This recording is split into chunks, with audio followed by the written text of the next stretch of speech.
কি করছো? রান্না করছি। এখনো রান্না করা হয়নি? কখন তো বাজার এনে দিয়েছি।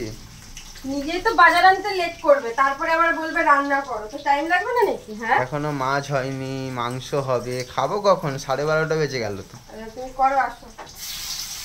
আমি রান্না করতে পারলে তাহলে তোমায় কেন বিয়ে করে নিয়ে আসতাম? আমি তো একাই রান্না করে নিতাম। ওই শুধু মুখে কথা আছে, কাজের বেলা কিছু না। বিয়ের আগে তো আমি রান্না করে করে খেতাম। তুমি ভিডিও করছো? হ্যাঁ, তারপরে বাড়িতে বললো বিয়ে করে নে, তাই আমি বিয়েটা করলাম। এখন দেখছি টাইমে রান্নাও করতে পারছো না। বেশি বলো না, তাহলে তুমি করো রান্নাটা, আসো। রান্না করাটা অ্যাকচুয়ালি আমার কাজ নয়, এটা বউদের কাজ।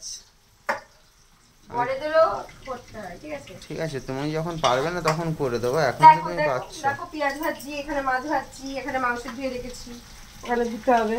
আর কত কি করবো? হ্যাঁ, এতগুলো জিনিস এনে রেখে দেবে, তারপরে বলবে করো। মানুষ তো সকাল সকাল আনে, আর তুমি সারাদিন কাটিয়ে বেলা দুপুরবেলায় নিয়ে আসবে, তারপরে আমাকে এত কথা শোনাবে। না না, শোনাচ্ছি না, ভালো করে রান্না করো।